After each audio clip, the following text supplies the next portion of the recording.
Video शुरू करने से पहले एक गुजारिश है, अगर आप हमारे चैनल पर नए हैं तो सब्सक्राइब जरूर करें और डॉक्टर इसरार अहमद रहमतुल्लाह अलैह के लिए सूरह फातिहा पढ़कर कमेंट में आमीन लिखना ना भूलें। शुक्रिया।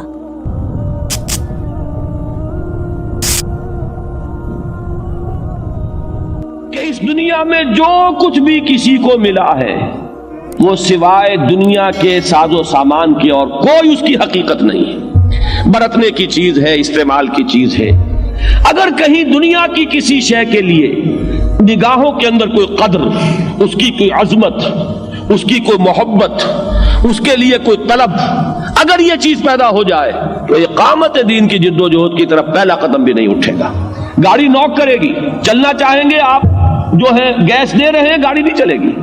इसलिए कि जब तक एक इंसान की कैफियत ये ना हो जाए, जिसको कि एक हदीस में कहा गया है कि दुनिया और माफिहा मच्छर के पर के बराबर नजर आए। ये बात जो हुजूर ने इस्तेमाल फरमाई कि अल्लाह की निगाह में इस दुनिया और माफिहा की हैसियत मच्छर के पर के बराबर भी नहीं है। अगर होती तो वो किसी काफिर को यहां से एक घूंट पानी का भी ना देता। यहाँ काफिर है और दुनिया में ऐश कर रहे हैं, मजे कर रहे हैं, साजो सामान है, लंबी लंबी कारें हैं, मुशरिकीन हैं, अल्लाह के बागी हैं, अल्लाह को गालियां देने वाले हैं, शरीयत का मजाक उड़ाने वाले हैं, इस्तेहजा करने वाले हैं, सुन्नत का मजाक उड़ाने वाले हैं। दुनिया में उनके लिए रेल पेल है, साजो सामान है, कोठियां हैं, कारें हैं, क्या नहीं है। मालूम यह हुआ कि अल्लाह का, अगर या तो यूं कहिए कि अल्लाह को उनसे प्यार है, उनसे मोहब्बत है, अल्लाह ने इतनी कीमती चीजें उनको दे दी है। अल्लाह कहता है कि मेरी निगाह में तो इनकी मच्छर के पर के बराबर वक़्त नहीं है। मैंने ये सब कुछ इसलिए दे दिया है, ये सब काट कबाड़ है, इसके सिवा कुछ नहीं। ये तो तुम्हारी अपनी जो है वैल्यू स्ट्रक्चर तुम्हारा है, तुम्हारी निगाहों में इन शय की जो है, इन अशिया की अजमत है। हमारी निगाहों में इनकी कोई कदर कीमत नहीं। हमारी निगाह में कदर कीमत आखिरत की है। और जब तक एक बंदे मोमिन का अपना सोचने का अंदाज बिल्कुल उस खुदाई जो है एक बेयार, उसके साथ बिल्कुल मुकम्मल ना हो, लेकिन हम आहंग तो हो जाए, उसके साथ उसके एक हम आहंगी की कैफियत पैदा हो जाए। अगर ये नहीं होगा तो इकामत दीन की जिद्दोजहद में इंसान समझेगा कि मैं लगा हुआ हूं। सारी कोशिश हो रही होगी अपने माल बढ़ाने की, अपने साजो सामान में इजाफे की, अपने स्टेटस को बढ़ाने की, अपने दुनिया की बिलोंगिंग्स के अंदर इजाफा करने की, अपनी कार को लंबे से लंबा करने की। सिर्फ ये है कि जिसे आप एक कहते हैं कि एक बाई प्रोडक्ट है, साइड इशू है, एक हॉबी है, एक दिलचस्पी है, उसके दर्जे में दीन का कोई काम करके आदमी अपने आप को धोखा दे रहा होता है कि मैं दीन का काम कर रहा हूं। जब तक ये शक्ल न हो, देखिए इसमें वो इंतहा ना आ जाए। रहबानियत इस्लाम में नहीं है। ये हर शख्स के अपने अंदर, अपने दिल में झांकने की बात है कि आया फिल वाक़े मेरे दिल में इन चीजों की कोई कदर है या नहीं। इस्तेमाल करने में कोई हर्ज नहीं। कमताउल हयात दुनिया, इस मताउल हयात दुनिया के अल्फाज में भी वो बात मौजूद है कि ये बात नहीं है कि इस्तेमाल ना करो। किसी शख्स को अगर अल्लाह ताला ने कार दी है और वो उस काम उसके जरिए से ज्यादा कर सकता है, कोई हर्ज नहीं। लेकिन अगर कार की अजमत और कार की मोहब्बत दिल में आ गई तो इंसान मारा गया। फिर वो इस जिद्दोजहद के काम का नहीं रहा, इसके एतबार से निकम्मा हो गया। तो जब तक ये कैफियत इंसान के बातिन की ना हो जाए, और यही है जिसे कि वैसे मैं बाद हज़रात मुझ पर एतराज किया करते हैं कि तुम मेरे पास आते हैं बड़े लंबे लंबे खुतूत, तुमने हजरत मसीह के बारे में ये कह दिया, तुमने इंजील के बारे में ये कह दिया, लोग गुमराह हो जाएंगे। तो मेरी बात उसूली तौर पर जान लीजिए, मेरे नजदीक जहां तक तो शरीयत का ताल्लुक है, हलाल और हराम, उसमें कहीं से दलील नहीं ला सकते सिवाय किताब और सुन्नत के। लेकिन हिकमत का जहां तक ताल्लुक है, उस हिकमत के बारे में तो हुजूर की अपनी हदीस है, अल हिकमत दाल्लतुल मोमिन हुवा अहक्कु बिहा हैसु वजदहा। मोमिन की गुमशुदा मता के मानी दे, जहां से मिले लपट कर लो। वो अगर आपको हिकमत जो है, आपको मालूम होगा सुकरात ने कहा था जब उससे पूछा गया तुमने अक्ल किससे सीखी, उसने कहा मैंने बेअक्लों से अक्ल सीखी।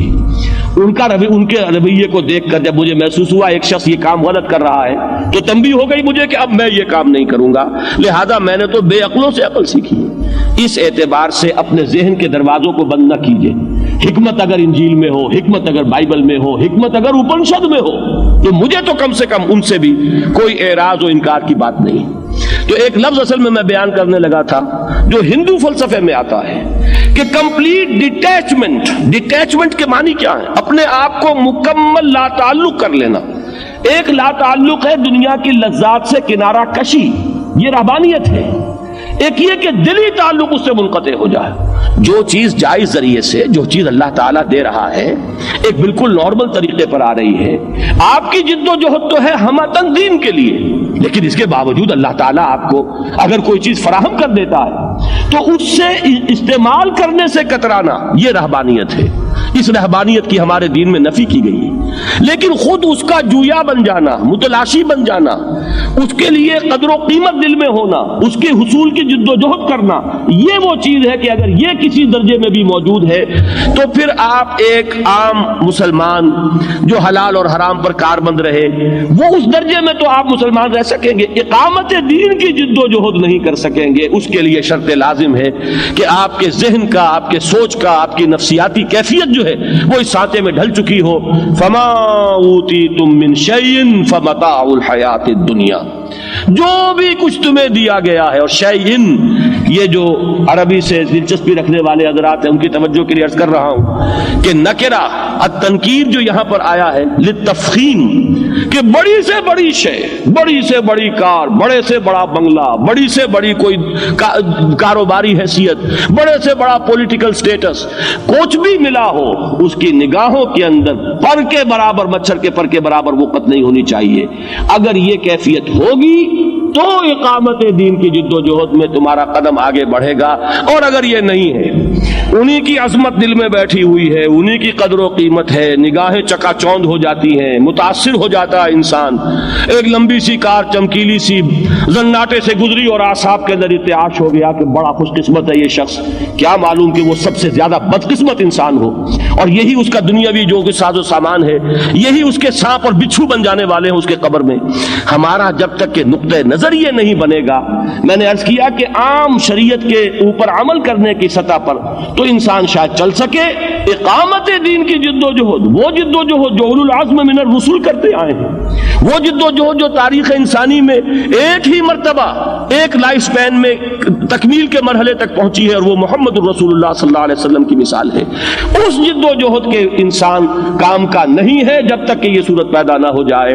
اپنے گلے انسان گریبان میں جھانکے، کسی اور کو نہ اس پیمانے پر ناپنا شروع کیجیے گا. یہ سارا انٹروسپیکشن کے لیے ہے، درون بینی کے لیے ہے، اپنے اندر جھانکنے کے لیے ہے.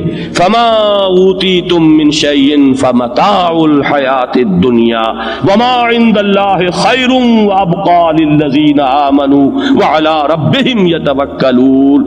جو بھی کچھ تمہیں دیا گیا ہے جان لو کہ وہ دنیا کی زندگی کا برتنے کا ساز و سامان ہے. برتو، استعمال کرو، اس سے زیادہ اس کے ساتھ دلی تعلق نہ ہو. بڑی پیاری حدیث ہے حضور کی جس میں کہ آپ نے اس نقشے کو بیان کیا ہے، مالی ولی دنیا، مجھے تمہاری اس دنیا سے کیا سروکار. انما مثلی کراکب استظل تحت شجرۃ ثم راح فترکها، میری مثال اس سوار کی سی ہے، وہ مسافر، وہ سوار ہے، سفر کرتے ہوئے کسی درخت کے نیچے تھوڑی دیر کے لیے سستانے کے لیے بیٹھ جاتا ہے، پھر وہ اس درخت کو چھوڑتا ہے اور اپنا راستہ لیتا ہے. وہ اس کا گھر نہیں، اس کی منزل نہیں، اس کا ٹھکانہ نہیں. تو اس سے زیادہ مجھے تمہاری اس دنیا سے دلچسپی نہیں.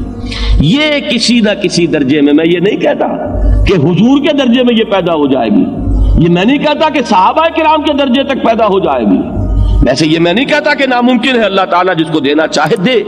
لیکن ہماری سوچ کا انداز یہ ہوگا کہ وہاں تک پہنچنا تو بہت مشکل، لیکن یہ کہ اس کسی نہ کسی درجے میں اس کے کوئی عکس، اس کا کوئی اثر، اسی کا کوئی نقش جو ہے ہمارے قلب کے اوپر ہوگا تو اس میدان میں پہلا قدم اٹھے گا، ورنہ نہیں. فما اوتیتم من شیء فمتاع الحیات الدنیا وما عند اللہ خیر وابقى للذین آمنوا وعلی ربہم یتوکلون. جو کچھ اللہ کے پاس ہے وہ بہت بہتر بھی ہے اور باقی رہنے والا ہے. کن کے لیے؟ جو ایمان لائیں اور اپنے رب پر توکل کرتے. اگر آپ کو ہماری ویڈیو اچھی لگی ہو تو ہمارے چینل کو سبسکرائب ضرور کریں. ڈاکٹر اسرار احمد رحمت اللہ علیہ کی وفات کے لیے سورہ فاتحہ پڑھ کر کامنٹ میں آمین لکھیں. شکریہ.